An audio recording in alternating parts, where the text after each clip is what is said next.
Rekan-rekan sekalian yang saya hormati dan saya banggakan, orang-orang pilihan yang mudah-mudahan selalu diistimewakan oleh Allah Subhanahu wa taala ya.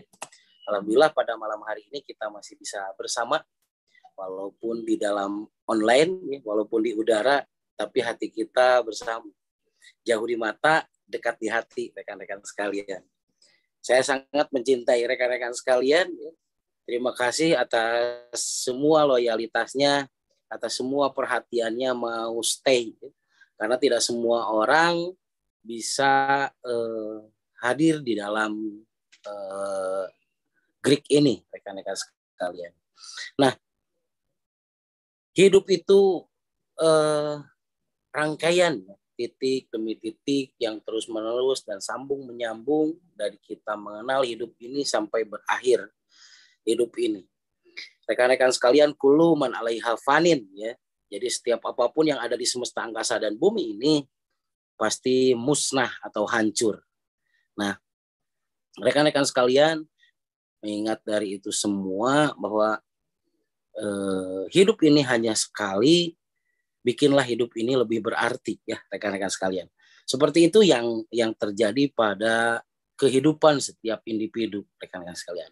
Nah, pada kesempatan kali ini dalam rangka bagaimana kita bisa memaknai diri, bagaimana kita ini bisa sesuai dengan ekspektasi atau harapan kita. Nah, maka kalau kemarin rekan-rekan sekalian sakti, materi yang minggu kemarin itu sakti ya, di luar kebiasaan atau memiliki kemampuan yang lebih, sehingga orang yang dikatakan mempunyai kemampuan lebih itu disebut sakti. Pada kesempatan malam hari ini ya, yang harus kita lakukan adalah bagaimana menyusul kemarin, bahwa kalau berbicara sakti itu ada hal ihwal yang harus dilakukan supaya percepatan terjadi. Di dalam Greek sekarang ini kita mengambil tema mengenai bagaimana kita menguasai diri sehingga kita menguasai batas. Nah, jika menguasai diri berarti sangat mengenal kepada diri. Ingat rekan-rekan sekalian bahwa tubuh manusia itu adalah miniatur alam semesta. Sehingga ketika kita bisa menguasai diri, yaitu tubuh dan jiwa kita, maka kita akan menguasai batas. Menguasai batas dari kehidupan kita. Menguasai batasan-batasan dari kehidupan kita. Oke, jadi begitu istimewanya diri kita. Tapi bagaimana bisa keistimewaan kita itu terjadi? Nah, mari kita sharing bersama rekan-rekan sekalian. Tapi sebelum kita membahas mengenai bagaimana menguasai diri dan bagaimana supaya dari menguasai diri itu menguasai batas, ya, bahkan kita bisa menembus batas. Nah, maka kita sendiri harus memahami dulu bahwa manusia itu terdiri dari beberapa unsur, ya, dan cara memulihkan tubuh manusia itu sendiri bisa dengan beberapa unsur. Di antaranya kan di dalam materi sebelumnya bahwa yang bisa memulihkan situasi dan kondisi dari tubuh manusia itu bisa dari simplicia, ya. Simplicia itu adalah bahan alami dari hewan, ya, simplicia hewani. Yang kedua, ya, simplicia nabati atau bahan alami yang berasal dari tumbuh-tumbuhan. Dan yang ketiga adalah simplicia mineral. Nah, hal yang ketiga inilah yang akan kita bahas, ya, akan kita sedikit dalami mengenai simplicia mineral. Jadi simplicia mineral ini adalah bahan alami, ya, bahan alami yang berasal dari unsur mineral seperti misalkan bebatuan dan lain sebagainya rekan-rekan sekalian, ya. Nah, sedikit berbicara di dalam di GM ini ada sebuah simplicia mineral yang sangat luar biasa, ya, yaitu dikenal dengan pendan atau giok GM rekan-rekan sekalian, ya, khususnya pendan Brajageni. Itu termasuk ke dalam simplicia mineral. Di mana rekan-rekan sekalian simplicia mineral yang ada di giok GM ini, ya, terdiri dari 5 unsur. 5 unsur nih di dalam pendan GM ini, ya pendan Brajageni GM ini terdiri dari 5 unsur. Yang pertama itu unsurnya itu adalah jedit, rekan-rekan sekalian, jadiet, ya, jedit. Yang kedua itu adalah neprit, ya. Yang ketiga itu adalah serpentin. Yang keempat itu adalah fasupianit, ya, fasupianit, ya. Dan yang kelima adalah mineral payalit, rekan-rekan sekalian. 5 unsur itu yang membuat kondisi giok Brajageni GM ini sangat istimewa, ya. Kenapa demikian? Sedikit bercerita rekan-rekan sekalian, tidak akan pernah ada hari ini tanpa hari sebelumnya. Hananguni, Hanamangke. Tan Hananguni, Tan Hanamangke. Tidak akan pernah ada hari ini sebelum ada hari sebelumnya. Tidak akan pernah ada sejarah besar hari ini sebelum ada sejarah besar sebelumnya. Dan tidak akan pernah ada sejarah besar setelahnya kalau tidak dibuat di hari ini. Dari dulu sampai sekarang, 5.000 tahun ke belakang, ya, ditemukan sebuah mineral, ya, yang sangat berfungsi sekali dalam proses pemulihan bukan saja manusia tapi proses alam.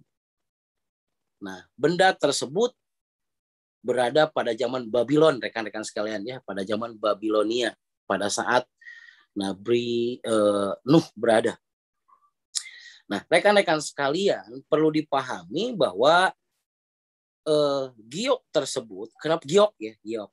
Jadi apa yang ada pada hal tersebut, ya, pada zaman tersebut yang bukan sering diagung-agungkan. Kalau sekarang itu berarti emas ataupun berlian.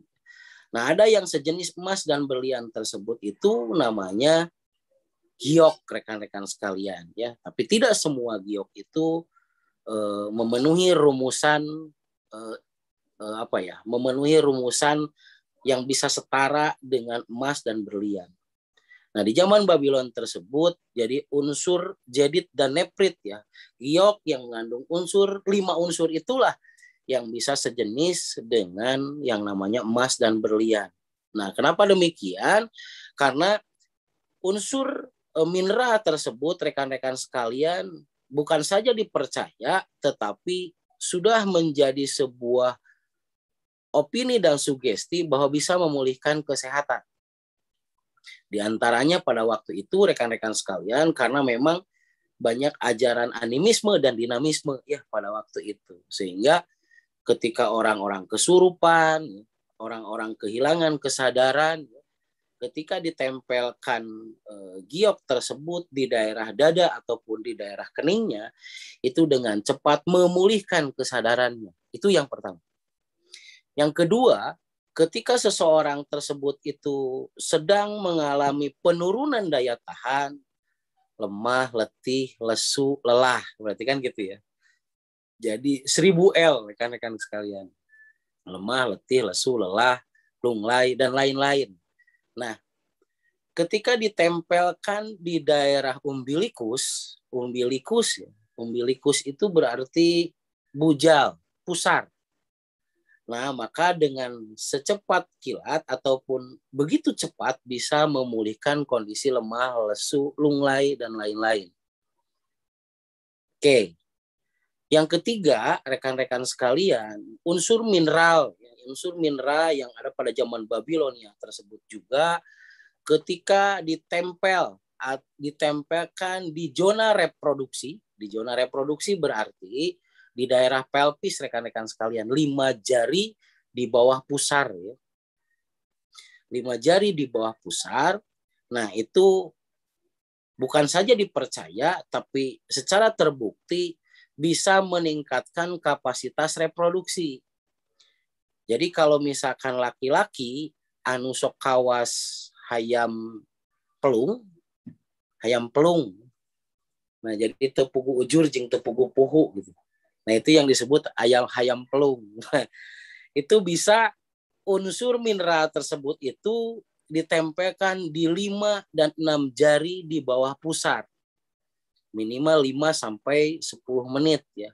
Lebih lama itu lebih bagus berarti kan. Nah, itu akan memulihkan yang namanya reproduksi laki-laki kalau yang hayam pelung. Oke. Kemudian yang kedua, jika seseorang itu sering bermasalah dengan keputihan pada perempuan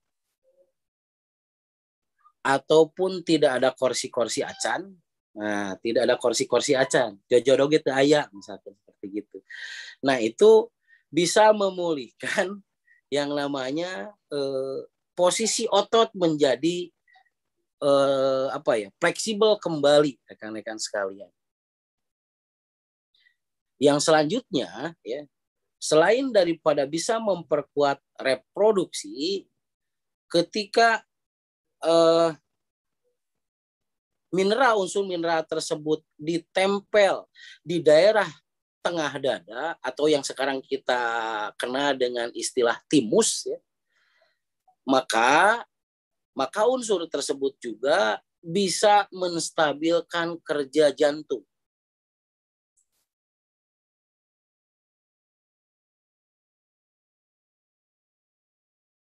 Oke, rekan-rekan sekalian, kita bahas satu persatu. Oke, itu pada zaman Babylon, kemudian beralih kan di zaman Babylon tersebut ada yang disebut waparotanur, rekan-rekan sekalian. Waparotanur itu berarti banjir bandang ya. Ada dua pengertian waparotanur rekan-rekan sekalian. Satu, banjir bandang secara pasti alam atau banjir bandang beneran pada zaman Nabi Nuh. Nah, yang kedua, rekan-rekan sekalian, banjir bandang waparotanur di sana bisa menjadi pengertian banjir bandang penduduk. Jadi terjadi peralihan penduduk secara massal. Terbukti rekan-rekan sekalian, ya, dataran Babylon pada waktu itu, pada zaman Nabi Nuh itu sudah tidak bisa menopang penduduknya karena begitu banyak. Sehingga terjadi 4 land atau 4 arah ya, 4 arah banjir bandang penduduk tersebut. Yang menuju rekan-rekan sekalian ya, yang menuju ke sebelah barat. Nah, disebut itu adalah Indo-Samit. Jadi kalau Anda mau melihat Indo-Samit itu yang hidungnya panjang-panjang, yang jenggotnya juga banyak ya, jenggot dan jambangnya itu banyak ya. Nah, itu menjadi akar sekarang daerah Timur Tengah ya, itu Indo-Samit rekan-rekan sekalian, termasuk Kuch-Kuch Kota He juga itu termasuk terhadap Indo-Samit rekan-rekan sekalian. Nah, yang kedua ada yang ke daerah selatan. Jadi kalau ke selatan itu namanya Indo-Negrid. Negrid. Ya. Oke, Indo-Negrid itu mempunyai ciri berkulit hitam, rekan-rekan sekalian. Nah, itu disebutnya Indo-Negrid. Ya, dari Babylon berarti menuju arah selatan. Dari Kaukasea, Yudea, kemudian langsung ke selatan sampai ke Maroko, dari Maroko ke Afrika, berarti kan gitu. Nah, itu disebut Indo-Negrid, rekan-rekan sekalian. Ya, ciri khasnya itu berkulit hitam. Nah, kemudian ada lagi yang eksodusnya tuh ke arah utara. Nah, arah utara, yang ke arah utara disebutnya itu adalah Eropid, Indo-Yeropid. Yeropid ya. Kalau dikenal sekarang itu adalah Eropa, rekan-rekan sekalian ya.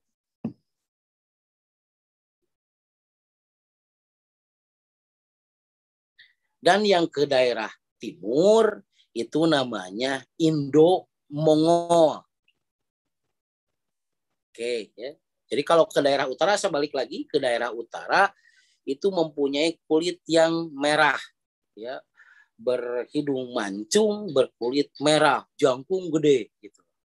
Nah, itu yang disebut Indo-Eropid rekan-rekan sekalian. Yang ke sebelah timur itu disebut juga Indo-Mongol. Nah, kalau Indo-Mongol itu mempunyai kulit kuning langsat, ya. Kuning langsat, kemudian dedegannya tuh pendek gitu ya. Oke, kemudian mempunyai mata yang sipit. Oke, seperti itu. Berarti terbagi 4, ya, rekan-rekan sekalian. Kenapa harus seperti itu? Saya mengurai dulu nih dari sejarah dulu, rekan-rekan sekalian. Berarti yang ke sebelah barat Indo-Samit, ke sebelah timur berarti Indo-Mongol, ke sebelah selatan Indo-Negrid, dan ke sebelah utara itu Yerovid, rekan-rekan sekalian. Nah, ketika eksodus itu terjadi, rekan-rekan sekalian, ya, maka semuanya juga membawa berbagai macam ilmu yang dipelajari di Babilonia. Di antaranya itu adalah ilmu pengobatan. Nah, seluruhnya menguasai 4 land tersebut menguasai. Dan yang paling digaris bawahi di sini adalah satu perjalanan di mana Indo-Mongol dari mulai Indo-Mongol itu kan Babylon, ya. Babylon itu kalau sekarang itu adalah negara Syria, rekan-rekan sekalian. Jadi perbatasan antara Irak dan Arab berarti kan gitu ya. Nah, itu namanya Syria. Nah, rekan-rekan sekalian, Babylon tersebut yang lari ke sebelah timur tersebut membawa kitab kuning pengobatan, rekan-rekan sekalian. Yang isinya diantaranya adalah bentuk-bentuk bagaimana mengobati, memelihara kesehatan.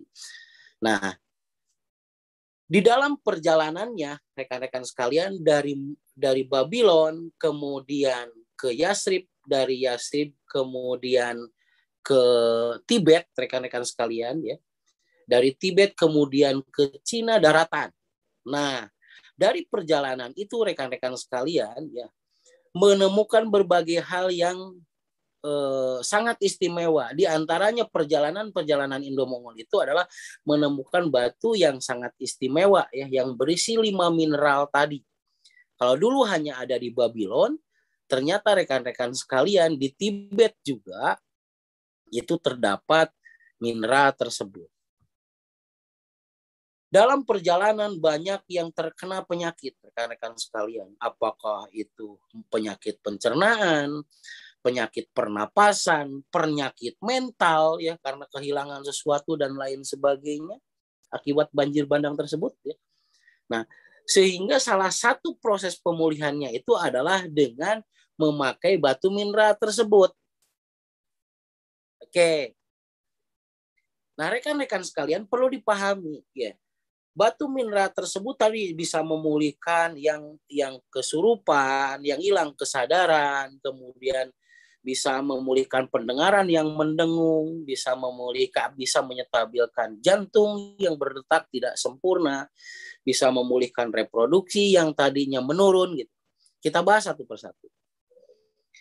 Rekan-rekan sekalian, ketika unsur dari mineral tersebut itu ditempelkan, khususnya ya, kita anggap bahwa 5 mineral itu ada di sebuah batu yang namanya giok. Dan giok tersebut itu sekarang namanya, kalau kita sekarang namakan, itu adalah Pendan Brajageni GM. Oke. Nah, ketika Pendan Brajageni tersebut ditempelkan di lobus frontalis atau di tengah-tengah alis, ya, alis bagian dalam. Nah, maka rekan-rekan sekalian, unsur mineralnya tersebut itu akan gampang diserap. Oke. Karena di sini ada yang namanya lobus. Lobus itu berarti bolongan, ya, rekan-rekan sekalian. Nah, ketika ditempel di dalam lobus frontalis tersebut, secara otomatis si unsur mineral tersebut akan memvasodilatasi. Memvasodilatasi itu membukakan pembuluh darah yang ada di lobus frontalis ini. Perlu dipahami oleh kita bahwa bertemunya otak kiri dan otak kanan itu berada di lobus frontalis. ketika pertemuan otak kiri dan otak kanan itu diaktifkan, maka yang akan terjadi itu adalah pengaktifan kelenjar di bawah otak. Sehingga ketika kelenjar di bawah otak tersebut itu aktif, maka yang terjadi sistem hormonal dan relaksasi dari pembuluh saraf itu terjadi. Sehingga rekan-rekan sekalian, kalau terjadi relaksasi di lobus frontal kemudian di bawah otak tersebut, seseorang itu tidak akan pernah kehilangan kesadaran. Oke, ya. Berarti yang hilang kesadaran itu apakah dari astra ataupun dari histeris itu karena meregangnya saluran otak ya. Meregangnya berarti pembuluh darah otak yang menuju terhadap kelenjar di bawah otak. Jadi ketika ditempel pendan brajageni di daerah frontalis atau di daerah kening ini, maka akan merelaksasi pusat otak. Satu. Sehingga rekan-rekan sekalian ketika pusat otak tersebut ada relaksasi, maka akan terjadi juga relaksasi kepada chiasma opticus atau yang disebut juga saraf penglihatan. Nah, teknisnya adalah rekan-rekan sekalian, berarti ketika ditempel di daerah ini, kita bisa menekan ke bawah dan ke atas. Berarti kan seperti itu. Yang paling istimewa dalam proses pengobatannya, si pendan brajageni ini harus dicelupkan dulu kepada air hangat ataupun air dingin. Oke, salah satu peningkat dari kekuatan pendan brajageni ini adalah unsurnya itu harus melalui air, rekan-rekan sekalian. Celupkan ke air panas, air hangat ataupun air dingin, maka tempelkan di lobus frontalis. Maka secara otomatis jika ditempel di daerah sana akan terjadi penyetabilan dari sistem hormonal yang ada di otak. Dengan catatan garis besar bahwa si pendan ini harus dicelupkan dulu ke air. Oke, kan ada tata caranya apa juga ya rekan-rekan sekalian. Yang kedua, ketika pendan brajageni ini ditempel di daerah timus. Daerah timus itu adalah daerah tengah dada, rekan-rekan sekalian. Dengan catatan sebelumnya dicelupkan ke zona air dulu atau ke air dulu, rekan-rekan sekalian, ya air mineral dulu. Ya. Maka fungsi dari pendan brajageni, mineral yang dari pendan brajageni tersebut akan mempasodilatasi, akan membukakan pembuluh darah yang ada di kelenjar timus. Jika pembuluh darah yang ada di kelenjar timus ini aktif, secara otomatis otot-otot dada dan otot jantung menjadi lebih fleksibel. Ingat rekan-rekan sekalian, salah satu fungsi dari kelenjar timus itu adalah untuk mengontrol gerakan jantung supaya jantung tetap berdetak teratur.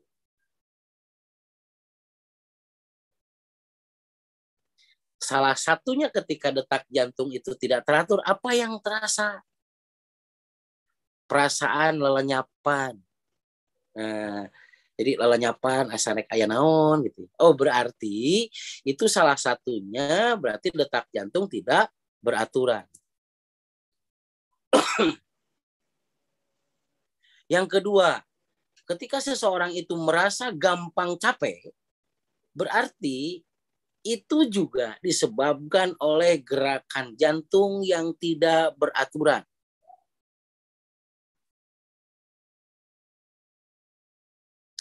Yang ketiga, ketika seseorang dalam proses tidur dan kemudian suka terkaget dalam kondisi tidurnya, maka itu juga sebagai tanda bahwa detak jantung itu tidak beraturan.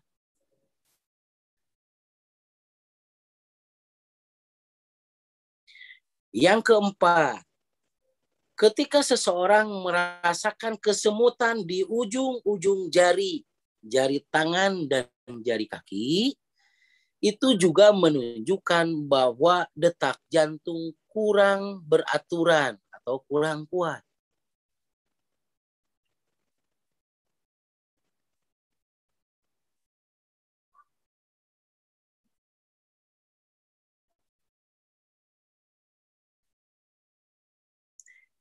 Yang kelima, ketika seseorang itu merasakan sakit ataupun apa ya, sensitif disentuh di daerah ubun-ubun,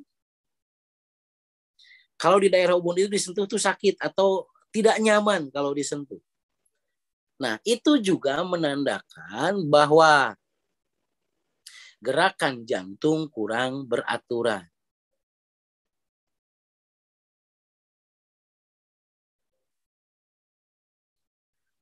5 masalah di atas tersebut ya, karena kita sudah mempunyai ya sebuah mineral yang istimewa seperti hanya di zaman Babylon, maka itu tinggal kita celupkan, berarti apapun bentuknya pendan brajag ini ya, kemudian kita tekan ya, tekan ya di daerah dada bagian tengah ke atas dan ke bawah, kemudian putar ke daerah kiri dan putar ke daerah kanan. Terus ulang-ulang seperti itu, maka dengan ajaib rekan-rekan sekalian akan merasakan jauh lebih tenang, jauh lebih enak dibanding dengan sebelumnya.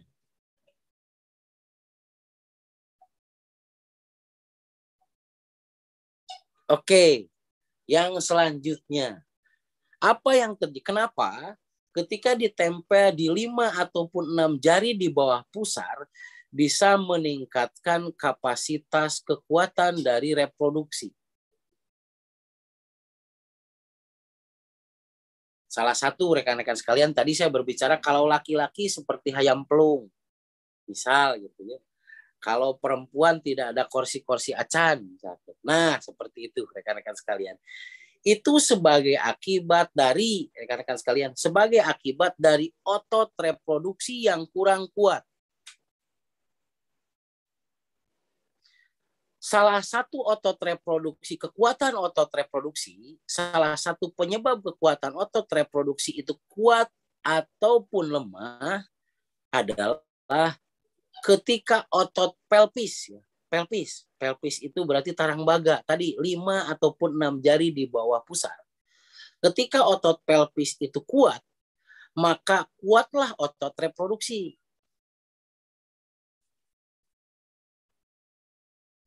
Nah, ketika rekan-rekan sekalian kita menempelkan pendan brajageni dalam bentuk apapun di 5 ataupun 6 jari di bawah pusar, itu berarti akan mengaktifkan ya, molekul daripada mineral pendan brajageni ini, mengaktifkan, mempasodilatasikan atau membukakan pembuluh darah yang ada di daerah pelvis.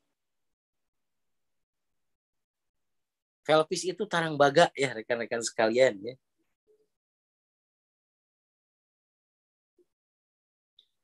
Jika pembuluh darah yang ada di pelvis tersebut ya di 5 dan 6 jari di bawah pusar tersebut aktif, maka otot pelvis itu menjadi kuat. Dan ketika otot pelvis itu kuat, maka otot reproduksi juga akan kuat.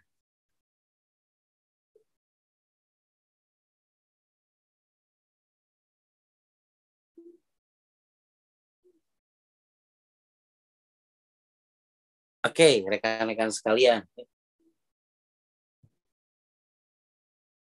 Kemudian, rekan-rekan sekalian, ketika pendan brajageni tersebut ini ya disimpan di ubun-ubun, rekan-rekan sekalian, itu bisa itu bisa berefek kepada tajamnya penglihatan dan tajamnya pendengaran, rekan-rekan sekalian.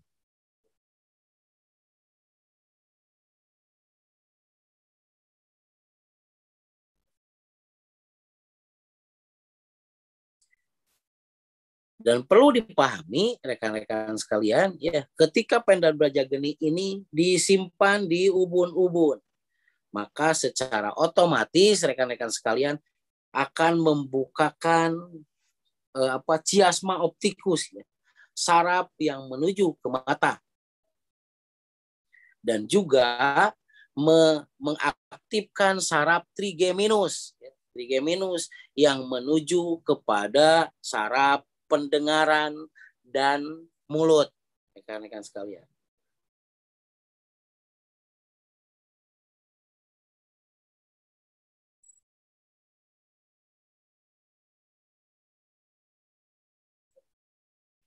Nah, dari trik-trik hal tersebut, rekan-rekan sekalian, maka ini bisa diterapkan berarti kan kepada diri kita dan kepada PJL kita. Dengan catatan, kalau dalam bentuk kita mau pakai terhadap kontak terapi, maka Pendan ini harus dicelupkan dulu kepada air mineral, apalagi kalau memakai air heksa. Itu akan jauh lebih sempurna, rekan-rekan sekalian. Ya.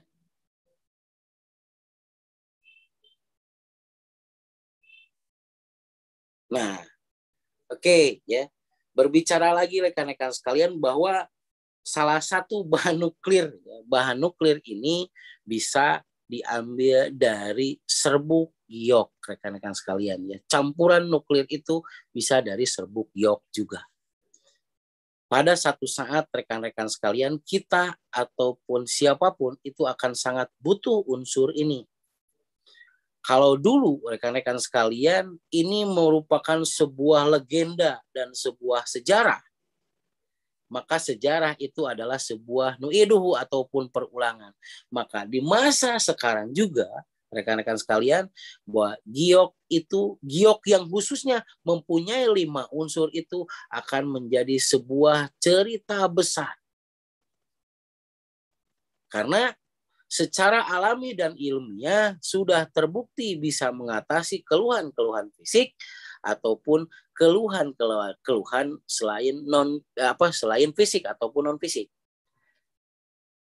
Nah, itu mungkin rekan-rekan sekalian, ya, salah satu penjelasan dari Pendan Brajageni yang kita. Jadi ada ceritanya dan ada sejarahnya. Kalau misalkan kenapa nih berimbas kepada yang namanya Prabu Siliwangi kan dulu. Jadi kalau seseorang itu belum ditahtakan, belum dinobatkan di sebuah batu dari giok tersebut, nah itu belum disebut Prabu Siliwangi. Nah itu karena memang berarti tahta tertinggi rekan-rekan sekalian, ya. Orang itu bukan Prabu Siliwangi kalau belum dinobatkan di atas batu giok yang mempunyai 5 unsur. Dan unsur giok yang mempunyai 5 unsur tersebut, maka Prabu Siliwangi, ya, Prabu Siliwangi khususnya Jaya Dewata, ya, Prabu Siliwangi Jaya Dewata menyebutnya batu tersebut adalah batu giok Brajageni. Nah, begitu rekan, begitu bermakna. Banyak hal-hal yang mungkin sekarang itu dilamurkan, sejarah banyak dilamurkan. Kenapa demikian rekan-rekan sekalian? Karena banyak kepentingan, ya, tidak bisa disalahkan karena memang banyak kepentingan. Ada yang taktum, ya, taktumunal hak bil batil, kan gitu, ya, menyembunyikan yang sebenarnya dan mengungkapkan yang bukan sebenarnya. Itu sekarang sedang musim rekan-rekan sekalian. Tapi teguh saja terhadap tujuan dan bertahan terhadap tantangan asal kita mengetahui sejarahnya, maka dari sejarah itulah kita akan mengenal apa yang harus kita lakukan dalam konteks kehidupan kita. Makanya menguasai diri sama dengan kita akan menguasai batas. Nah, itu rekan-rekan sekalian, ya. Jadi kan ada sejarahnya dulu kenapa ini dimulai cek teh ida tema. Cek Apipin, cek teh ida mah kudu dimulai senang budaya teh. Kade orang bisi kasarung, ya. Kasarung itu tersesat rekan-rekan sekalian. Kita seolah-olah kita sudah benar pada jauh dari sebuah kenyataan yang diinginkan. Karena apa?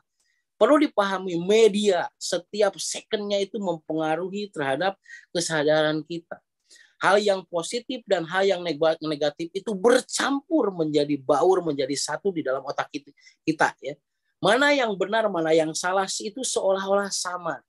Tapi berpeganglah kepada satu ilmu yang mempunyai sebuah konsep, ada caranya, ada uswahnya, dan ada pembuktiannya dari awal sampai akhir, berpegang saja ke sana. Maka kita akan diselamatkan berarti dari konteks budaya yang semakin tidak menentu. Apakah ini salah siapa? Tidak bisa disalahkan salah satunya, karena ini adalah sunatullah ya, bahwa setiap akhir peradaban, ya, peradaban itu di setiap akhir kurun itu akan terjadi kekisruhan. Bukan tidak ada undang-undang, bukan tidak ada aturan, bukan tidak ada ketetapan, tapi manusia sudah jenuh dengan hal yang demikian. Tapi balik lagi ke diri kita, rekan-rekan sekalian. Apakah kita mau tetap jadi manusia atau semi hewan? Benar nggak rekan-rekan sekalian? Ya, hewan juga hidup. Hewan juga bekerja, rekan-rekan sekalian. Ya. Nah, bedanya rekan-rekan sekalian, hewan itu tidak mempunyai tujuan dan akal. Nah, seperti itu rekan-rekan sekalian. Ya. Tetaplah berarti kita menjadi mutawakilun. Jadi mutawakilun itu adalah tetap menjadi wakil dari sesuatu yang sebelumnya dan sesuatu setelahnya. Berarti kan gitu, itu mutawakilun. Berarti kita pembawa risalah kehidupan sebelum kita sekarang dan akan menyampaikan risalah setelahnya kehidupan kita sekarang. Itulah yang disebut dengan manusia. Maka orang yang mutawakilun tersebut itu disebut manusia yang sempurna. Rekan-rekan sekalian. Oke, Mas Roni, saya kembalikan dulu ke Mas Roni untuk sebuah tanya jawab nih. Billy Ayanu badai tanya jawab gitu. Tapi udah saya yakin di grup mah ya udah pada pinter semua, Master. Nggak ada suaranya, Mas Roni. Nggak ada suaranya. Atau saya aja ya? Benar nggak Mas Roni nggak ada suaranya, Abah?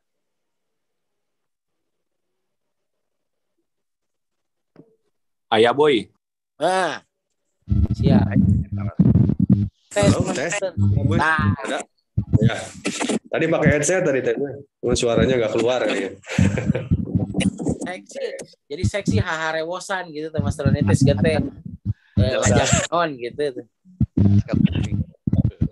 Master. Oke, kita lanjut ke sesi kedua ya. Nah, seperti yang tadi sudah diutarakan oleh guru besar kita semua rekan-rekan ya, bahwa materi pada malam hari ini merupakan materi yang menarik ya. Ini membahas kalau herbalnya kita tidak akan lekang oleh waktu nih, salah satu produk herbal kita yaitu Pandan GM rekan-rekan ya. Nah, kemudian yang keduanya mengenai tadi ya, menguasai diri untuk menguasai batas rekan-rekan. Oke, mungkin saya ingin menyapa dulu rekan-rekan yang ada di sini, barangkali ada yang ingin bertanya, silakan. Atau mungkin dari Umi Sri, silakan Umi, langsung masuk Umi. Assalamualaikum Bu ya, Mas Roni. Waalaikumsalam Umi. Ini masalah Bu ya. Waktu Umi sama Teh Ida itu kan perjalanan silaturahmi ke daerah Ubiah. Jalan kaki, ada ibu-ibu yang nongkrong di warung, padahal itu yang mau kita tempuh silaturahmi, mau pemberhentian di situ.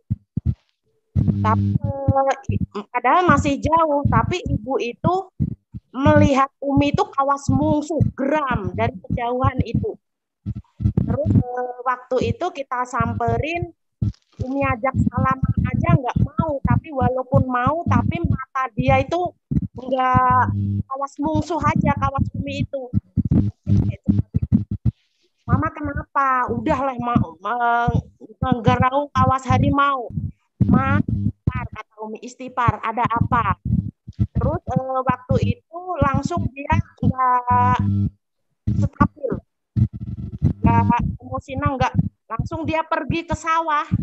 Padahal tapi waktu kejadian itu juga posisi Umi sama Teh Ida masih di situ. Ke sawah juga si ibu itu nggak tenang Bu ya. Katanya mau pengen ketemu Umi lagi, pulang lagi.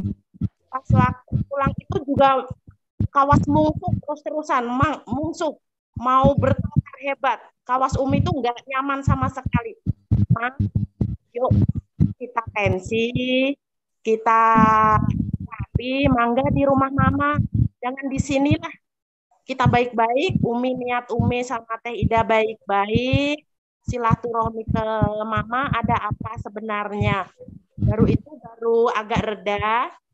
Terus tapi Umi waktu itu sama Teh Ida, Umi kok nggak nyaman waktu nerapi dia itu, hati-hati, jaga posisi, ada penyerangan, kata Umi tehnya. Baru ditensi, Buya itu baru ngekopan, Malik dia langsung nyekek Umi. Tapi Umi udah siap, dia udah dulu.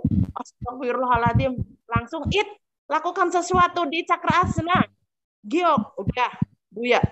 Tapi sempet nah itu Teh Ida masih video Umi terus-terusan bertarung sama pasien.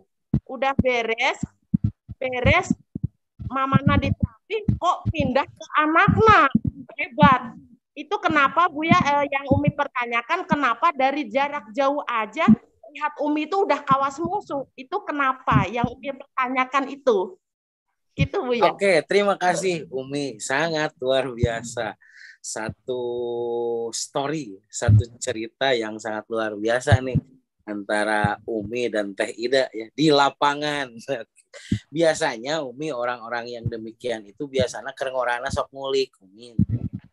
Jadi orang-orang sok ngulik raja, sok ngulik kebatinan seperti gitu Umi, biasanya seperti itu. Tetapi orang tersebut tidak mempunyai guru yang mutlak gitu loh. Jadi aya naon ama akun, akhirnya eta teh naon gitu loh.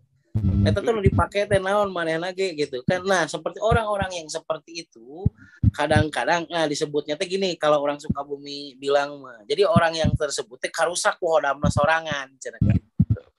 Nah, maka ketika kita hadir sebetulnya kan kita itu mau menyetabilkan Umi. Tetapi pada intinya proses penyetabilan selalu ada guncangan. Nah, kan pada akhirnya stabil juga ya Umi ya.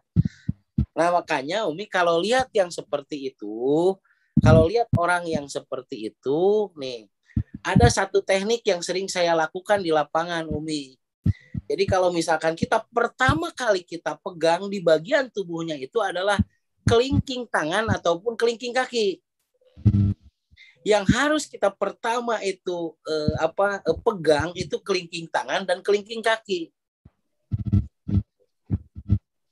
Nah, jika kita memegang kelingking tangan ataupun kelingking kaki, berarti sama dengan kita sudah menyetabilkan gelombang dia dengan gelombang kita itu menjadi sama.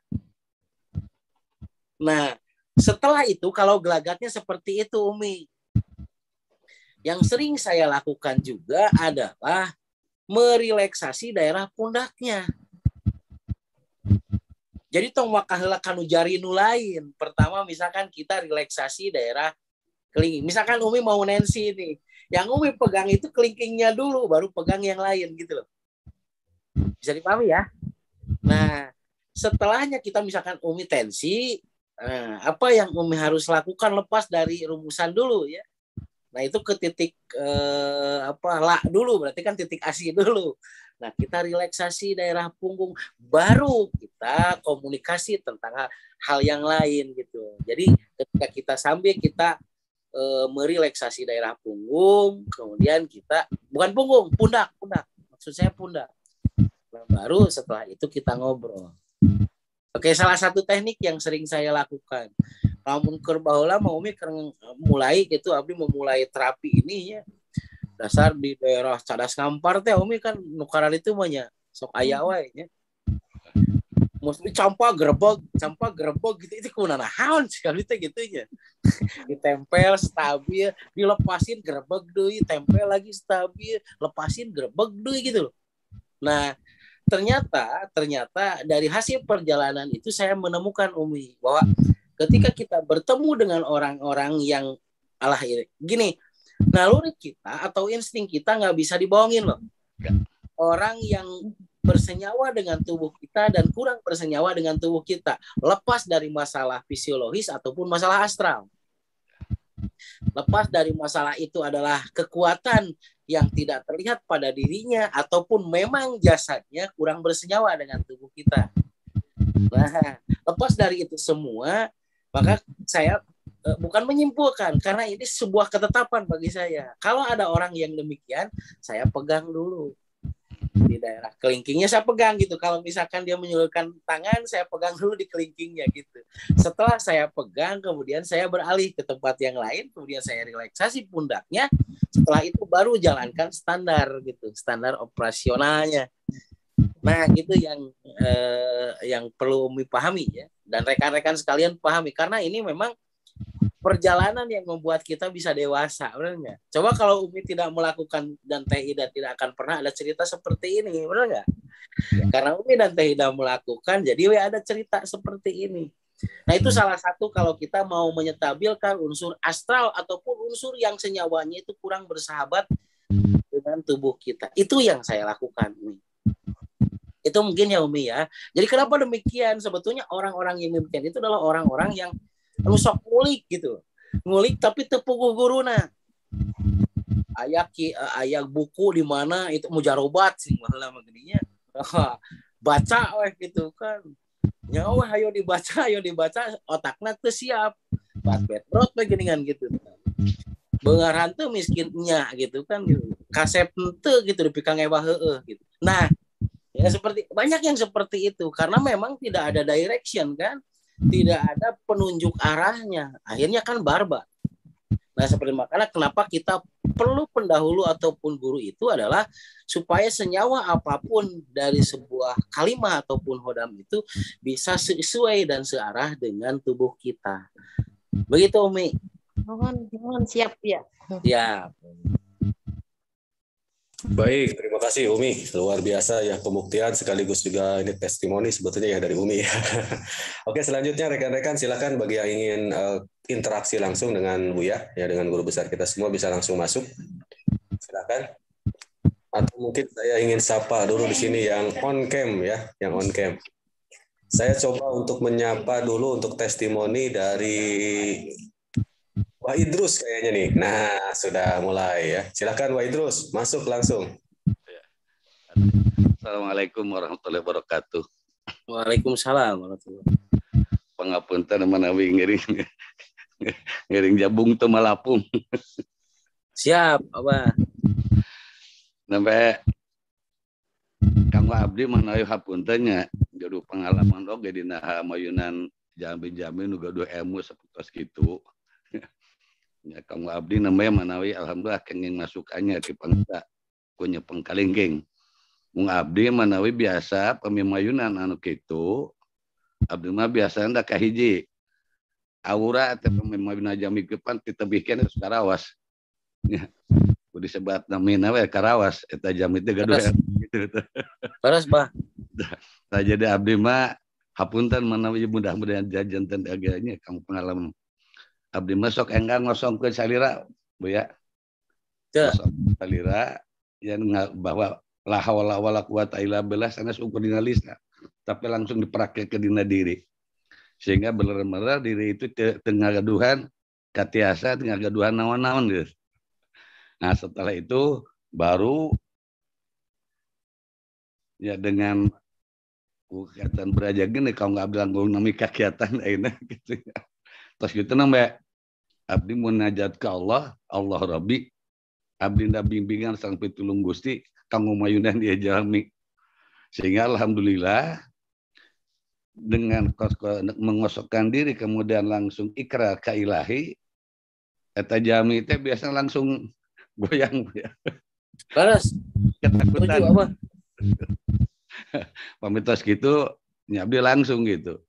Niat ngobrol jeung jamina margi eta rata-rata jami teh ngalap ilmu tetapi seseurang keterangan. Yang eta nu diulik teh tina wirid teh ngajanteun aya khodam dina dirina. Seseurang mah teu uningan teh. Dan memang tara diwartosan ku guruna. Apunten. Terus apa? Orang yang bersangkutan tersebut dina usia bisa 150 60 ke atas itu bakal tiasa menderita gitu. Iya. Hanya teh sadar penderitaan teh tina naon, teh sawe janten jantung pada eta teh akibatna kodam anu bersarang dina dirina gitu. Tah sehingga alhamdulillah nu abdi karos hapunten hatur nuhun oge ye pangarsa tos gaduh abdi berajekeun di sareng. Wih, luar biasa. Kanggo abdi teh langkung ringan gitu. Margi pambe disemprot. Ade anggap aja gini telah didampingi ku feromon, ini sangat-sangat mudah sekali gitu. Sangat istimewa, Pak. langsung lumpuh meruh. Setuju, Pak. Gitu, itu manawi sekedar mudah-mudahan tes jantan dia. Terus kedua, ya pengalaman abdi pribadi. Enggak mingguan dia ya. Abdi kan gaduh nya sabaraha hiji. Mang aya di antawisna cita gening asa kirang berfungsi karena sadira eta kitunya. Tah ningali ditutul pangarsa yang cenah hade keuman ku sawengeungnya cai beas. Kita angka 10 menit ku sabar menit. Terus tos kitu namanya dianggo ka hiji dinten ka hiji di sakuan dina saku katu. Dinten kaduan saku kensa. Dinten katilu dina saku kensa nu luhur. Dinten kaopat dilebatkan tapi ulah bersentuhan.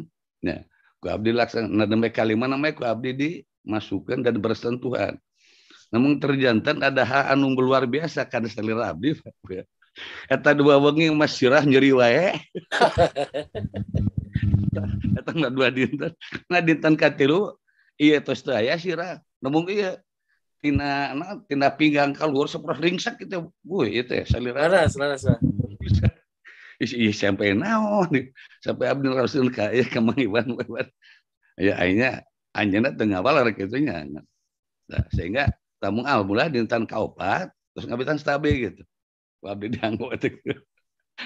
Eta mah nah eta teh pengaruh tina santos dinetralisir ieu janten kiri kena saira atau kumaha kitu.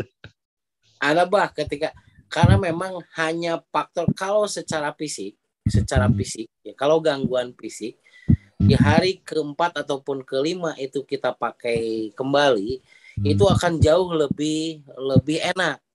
Yeah.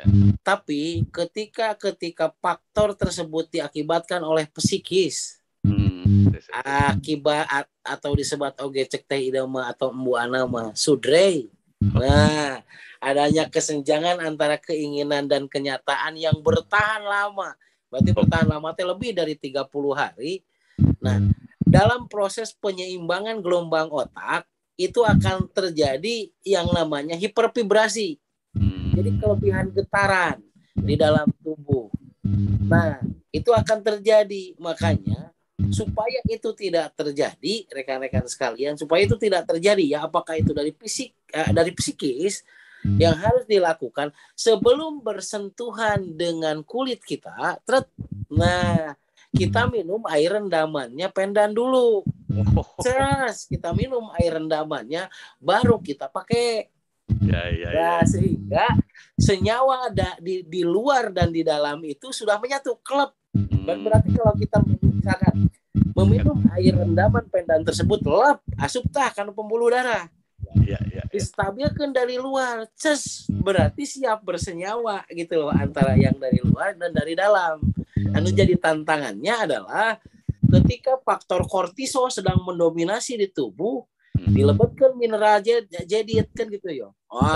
Pasti aya hipervibrasi dulu. Teraos dada teraos keringat. Si otot asara regang kan gitu ya. Terus perasaan asa ngambang gitu, ngambang teh otak di mana, awak di mana. Nah, itu kan berjalan bisa sampai 2 sampai 3 hari. Supaya itu tidak terjadi, kan gini rekan-rekan sekalian, setiap apapun yang terjadi nih di lapangan kepada unsur pendan brajageni ini, bagaimana menyetabilkannya? Seperti Abah tadi bilang bahwa rendam saja gitu kan pendan brajageni ini di air beras. Nah, setelah itu berarti kan kita bersihkan tuh. Setelah kita bersihkan, masukin dulu tuh ke air minum. Ke air putih yang mau diminum kan gitu ya. Nah, minum dulu itu baru pakai. Nah, sehingga senyawa dari dalam dan dari luar itu sama gitu. Nah, seperti itu. Itu hal-hal yang mungkin kecil dan ini kalau tidak ada masalah di lapangan, kadang-kadang saya juga lupa untuk mengungkapkan gitu loh rekan-rekan sekalian. Nah, kita perlu pahami juga, ada yang misalkan gini, kan ada par infrared, berarti kan infrared jauh kan gitu. Oh, iya. Misalkan seperti, nah itu unsur par infrared itulah yang mempengaruhi senyawa ion di luar dan senyawa ion di dalam itu harus sesuai. Nah itu. Seperti apa par infrared? Coba rekan-rekan sekalian, ada sensor. Ada sensor gini kan, kalau misalkan lewat gitu ya. Kalau misalkan kita lewat si lampu jadi hurung kan gitu ya.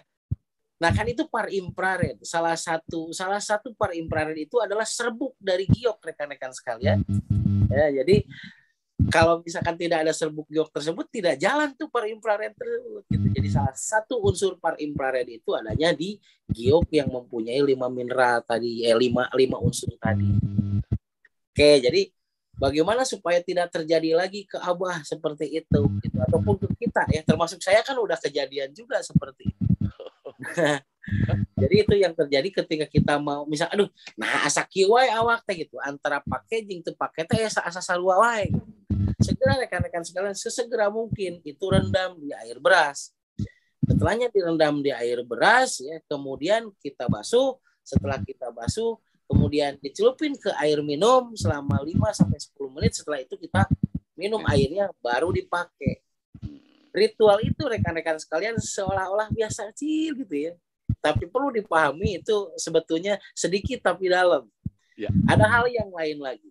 Misal mau menjadikan energi di suatu tempat itu kan lebih bersenyawa. Misalkan mau menjual ataupun mau membeli satu tempat.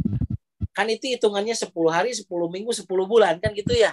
Nah, bagaimana kalau ingin lebih cepat rekan-rekan sekalian? Nah, kalau mau lebih cepat, misal gini, kan seminggu nih kita tanam nih, kita tanam si tanah yang sudah pakai pendan tersebut di satu tempat kan gitu. Nah, can aya nu nanya-nanyakeun, acan ieu gitu loh. Atau acan kabayang-bayang, acan itu di mana? Misalkan seperti gitu.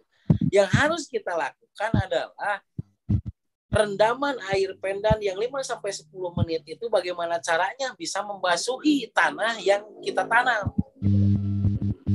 Nah, ini ditanam di tengah-tengah tanah ataupun apapun.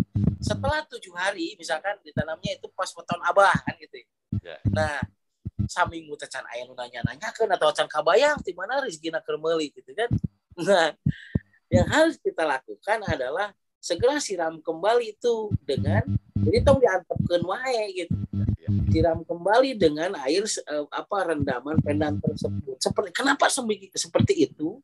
Rekan-rekan sekalian, antara energi yang terlihat dan tidak terlihat itu sangat berkesinambungan. Oke, ya, sangat berkesinambungan. Jadi bagaimana memfungsikan energi yang tidak terlihat itu? Ya harus ada satu bentuk ritual ya. Ritual itu satu kebiasaan. Nggak bisa kan gini rekan-rekan sekalian. Sebagai contoh, signal kita nih, kita bisa bertemu seperti ini. Kan kalau tidak ada HP-nya mah nggak bisa jalan, benar nggak rekan-rekan sekalian? Padahal energi tidak terlihat itu terus kan. Nombrak nggak second ke awak orang, benar nggak? Dimanapun kita berada gitu. Nah, tetapi kalau tidak ada HP mah kan tidak ada jalan, benar nggak? Nah, berarti signal itu diaktifkannya oleh apa? Satu, oleh pulsa, diaktifkannya oleh adanya listrik kan gitu ya.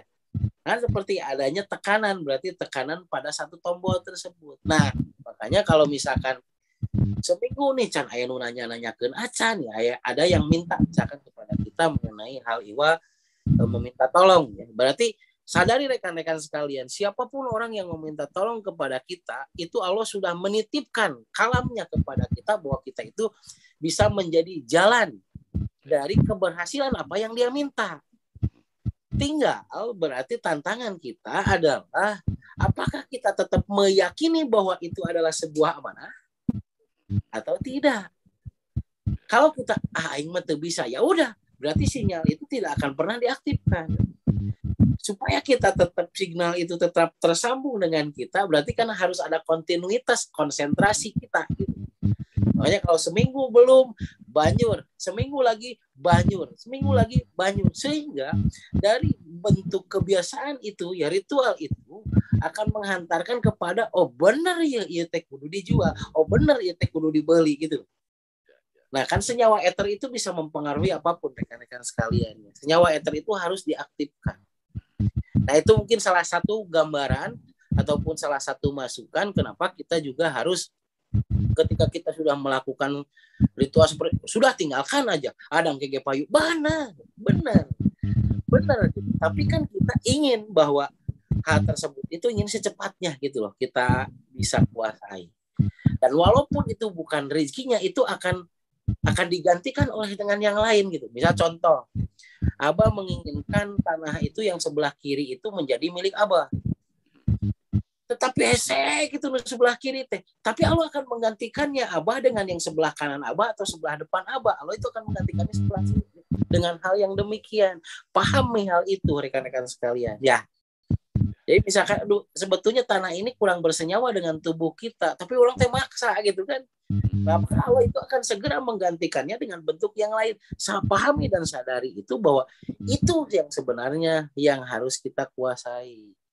Begitu perlu dipahami nih supaya ketika dialog dengan PJL yang meminta bantuan kita tidak maksudnya wah aneh mah gitu kan bohong. Bukan masalah bohong dan tidak bohong rekan-rekan sekalian. Kita menjalankan apa yang kita tahu. Kita menjalankan petunjuk yang kita terima. Satu. Yang kedua, apapun yang terdengar, apapun yang terlihat, apapun yang terasa, apapun yang teraba, itu berarti mutlak kita bisa menyelesaikannya. Menyelesaikan hal yang demikian berarti menyelesaikan sesuatu yang terbaik bagi orang yang meminta kepada diri kita. Nah, makanya itu perlu diterangkan oleh kita kepada PJL ataupun seseorang yang meminta bantuan kita supaya kita tetap menjadi mutawakilun bukan penentu. Hati-hati rekan-rekan sekalian, bisa terjadi kemusyrikan nih ya. Kita menganggap bahwa kita akan bisa menentukan hal tersebut itu menjadi miliknya, bukan Allah yang menentukan itu. Tugas kita itu berarti kita itu mengetahui caranya, kan kita udah diberitahu caranya ya.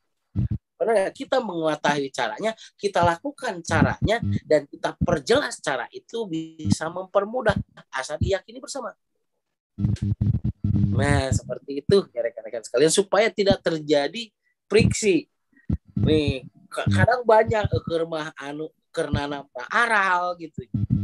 Di otakna duit. Kawas tuan krep gitu ya. Bukan manfaatna maka kawas tuan krebek itu duit itu closing benar rekan-rekan sekalian, closing itu penting, tetapi pahami kita mau closing itu dari sesuatu yang sangat berkah, benar nggak? Sehingga kalau berkah orang lain itu juga senang, kita juga senang. Kalau tidak ada kalau saya lihat kan pembuktian itu kalau dari 1000 misalkan gitu ya, dari orang 1000 yang mencelok itu 50. Benar nggak? Cuma 5%. Berhasil nggak saya? Berhasil. Ya rekan-rekan sekalian. 50% lebih pembuktian itu berhasil loh rekan-rekan sekalian ya. Nah berarti yang terjadi di lapangan itu paling dari 100 orang itu 5% yang gagal. Itu pun karena apa? Otaknya aya seroan gitu loh. Sero. Maksudnya aya rinyuh dina otakna gitu. Orang yang memberikan bantuan ataupun pertolongannya itu aya rinyuhan dina otakna gitu. Bagaimana bisa dia konsentrasi terhadap situasi dan kondisi, sementara otak yang memberi bantuan juga bukan mutawakilun, tidak menyerahkan kepada Allah ya yang menggerakkan dan memastikan. Nah, seperti itu rekan-rekan sekalian, ini fenomena di lapangan. Banyak orang yang super ragu dengan situasi dan kondisi. Pahami rekan-rekan sekalian. Boro-boro batu orang ragu coba. Kebayang nggak rekan-rekan sekalian? Ya. Kalau saya tanya lagi rekan-rekan sekalian, kenapa rekan-rekan sekalian sholat? Kan gitu. Karena saya yakin kepada Allah ningali itu Allah kan itu. Benar nggak? Adzan. Kenapa itu pakai sholat? Karena ada rangkaian keterangan dan pembuktian. Benar nggak? Kita melakukan hal tersebut gitu. Kenapa Anda mencintai Rasulullah? Coba Muhammad. Saya sangat mencintai Rasulullah. Memang suka panggil itu. Pan acan, enggak? Tenyaho anu mana? Dan cuma dari rangkaian keterangan tersebut itulah yang rangkaian keterangan dan pembuktian itulah yang membuat kita yakin seyakin-yakinnya bahwa Muhammad dan Abduhu wa Rasuluhu. Oke, seperti itu ya rekan-rekan sekalian. Sekali lagi nih, tantangan di lapangan itu banyak yang kehilangan kepercayaan terhadap diri, terhadap ilmu, terhadap benda yang disodorkan. Karena apa? Karena memang orang yang memberikan bantuannya itu, kita sebagai seorang terapis itu menggantungkan apapun yang terjadi itu pada manusia. Hati-hati, tidak akan pernah berhasil. Kalau kita menggantungkan sesuatu pada manusia, kita akan terkena kecewa. Tapi kalau kita menggantungkan sesuatu itu kepada Allah melalui manusia, nah orang yang kita percayai baru kita akan ketemu bahagia, seperti itu. Begitu ya, mungkin nanti di lapangan rekan-rekan sekalian, ketika di lapangan ya, hal-hal yang harus kita lakukan itu sendiri kan gitu ya. Termasuk kalau misalkan gini, orang yang wajibkan aja kalau misalkan bukan seorang terapis mah ya, satu bentuk ritual di mana misalkan dalam sehari lamun aya cai beas makan celumkeun begitu kajian 2 detik kan gitu, pakai deui gitu. Supaya dia terus merasakan keistimewaan dari benda atau dari pendan braja gini yang kita sodorkan. Kenapa? Kalau misalkan ini akan memadorotkan rekan-rekan sekalian, kenapa saya edarkan? Benar. Nggak bakalan saya edarkan. Dan madorot nanti juga ke saya juga. Masalah hukum loh ini rekan-rekan sekalian, bukan masalah biasa-biasa, benar nggak? Tetapi karena hal ini sudah saya rasakan dari dulu sampai sekarang, dari keterangan awal sampai dengan sekarang, makanya saya tularkan hal ini kepada rekan-rekan sekalian. Ya, seperti itu yang terjadi di lapangan rekan-rekan sekalian. Ya, jadi sebetulnya ini masalah teknis bukan prinsip rekan-rekan sekalian ya. Yang prinsipnya itu adalah bagaimana kita tetap percaya kepada orang yang kita percayai gitu. Nah, gitu. Oke, mangga ada yang lain lagi nggak yang bertanya? Dari Mas Ugi, silakan Mas Ugi. Ya, Master, ya. Mau testimoni aja. Wah, siap. Mas luar biasa. Siap ya. Ini pembuktian dengan muabaleg untuk kontan. Ternyata Mas ini kontan membeli mobilnya. Luar biasa Mas. Ya. Ini Assalamualaikum warahmatullahi wabarakatuh. Waalaikumsalam. Mengenai testimoni pendan, waktu itu kita punya PJL waktu itu di daerah Jatihurip ya, di Blok 3. Terus hanya ini ya waktu itu kan lagi hamil, kebetulan sungsang dan 4 bulan itu harus diangkat maaf kita sebutkan nggak apa-apa ya, di ISPI gitu ya, itu harus dipon. Terus dia panik, terus kebetulan ayahnya itu sama dokter hewan tapi di Bandung. Nah, kita konsultasi juga ke Buya, ke Master juga. Udah kasih aja pendan, dan waktu itu closing, alhamdulillah closing pendan yang pendan Braja Geni. Terus waktu rahimnya itu umur 4 bulan, pokoknya ibu jangan panik, kata ya, suruh diputerin di pusarnya yang kecil, seputar 2 jun ya, 2 jun atau 3 jun dari sekitar itu 7 kali, tapi berlawanan arus jam. Terus di perutnya itu kita puterin juga 7 kali. Dia nggak panik dan ibu bertahan aja. Bismillah, insya Allah tidak jadi diangkat gitu. Katanya 4 bulan itu harus diangkat. Ini udah nggak bisa ini ya, nego lagi gitu.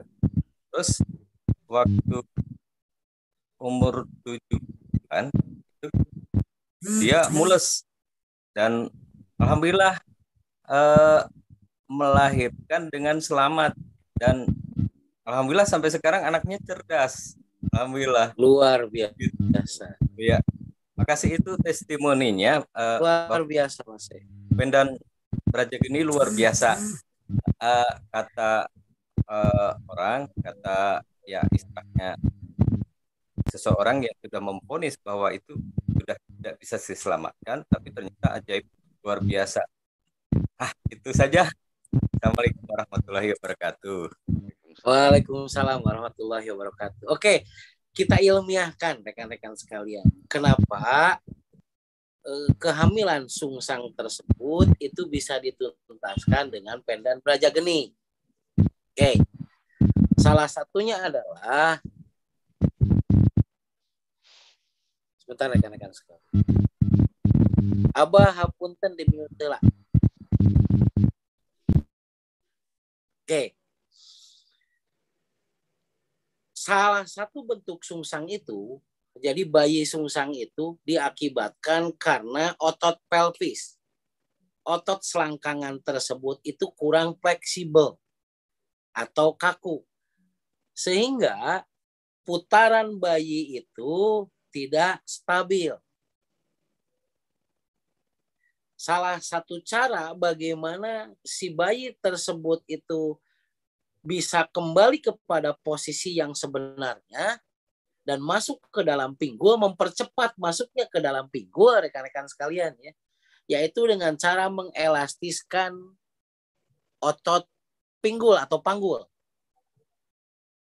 Nah, ketika ditempel pendan Brajageni itu di pusar ataupun di zona perut orang tersebut, rekan-rekan sekalian, maka secara otomatis akan memvasodilatasi, membukakan pembuluh darah, sehingga kalau pembuluh darah itu terbuka, berarti si otot tersebut menjadi elastis.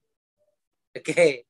Ketika otot sudah elastis, berarti si bayi tersebut akan dengan mudah masuk ke rongga panggul. Nah, itu berarti ya, secara ilmiahnya barusan Mase memberikan sebuah testimoni. Jadi bukan hanya hal astral ya, ataupun gaib ataupun maunah yang diberikan oleh Allah melalui Mase. Itu maunah berarti Mase. Yang paling besar itu adalah Allah mempercayakan maunah tersebut melalui Mase. Itu satu. Yang kedua, berarti selain itu juga secara ilmiahnya ketika pendan Brajageni tersebut ditempel, maka itu efeknya vasodilatasi, membukakan pembuluh darah rekan-rekan sekalian. Sehingga ketika pembuluh darah itu terbuka, berarti oksigen itu bisa berjalan dengan maksimal. Nah, kalau seperti itu akan terjadi elastisitas. Sehingga kalau sudah terjadi elastisitas, bayi itu akan mudah masuk ke dalam panggul. Kayak tadi, ada pertanyaan di YouTube. Apakah pendan Brajageni, cara menempelkan pendan Brajageni pada gangguan yang akut dan kronis apakah sama? Sama saja, ini dari pertanyaan dari Bu Bidan Epa ya. Nah, jadi yang normal kita tempelkan itu antara 2 sampai 5 menit ya. Itu yang biasa. Kalau mau efektif berarti kan sampai dengan 15 menit di satu tempat. 2 sampai 5 menit berarti kan di tempat tersebut gitu. Nah, itu yang idealnya. Kan ada yang pasien ataupun PJL yang beli ataupun yang tidak. Bagi yang tidak tapi ingin hasilnya juga maksimal dari hasil terapi, itu cukup ditempel 2 sampai 5 menit. Nah, kemudian rekan-rekan sekalian, ada lagi pembuktian dari Ibu Dewi Wilat ya. Pembuktian saya di lapangan itu bukan karena closing banyak, tapi pembuktian yang kita terapi dia merasa nyaman dan ada perubahan dalam tubuh. Jadi maksudnya ketika diterapi memakai dengan pendan tersebut jauh lebih nyaman, jauh lebih enak kan gitu ya. Jauh lebih banyak perubahan begitu. Sehingga kesembuhan dan pemulihan kesehatannya itu jauh lebih cepat. Seperti itu. Itu pembuktian dari Ibu Dewi Rad ya. Terima kasih Bu Dewi. Oke, mungkin ya itu rekan-rekan sekalian sedikit penjelasan mengenai pendan Brajageni ini. Ada pertanyaan lagi nggak rekan-rekan sekalian? Cukup ya? Cukup berarti sangat begitu jelas. Kayaknya cukup, Boy. Kita masuk ke sesi kedua untuk berarti selanjutnya. Kita ke sesi kedua.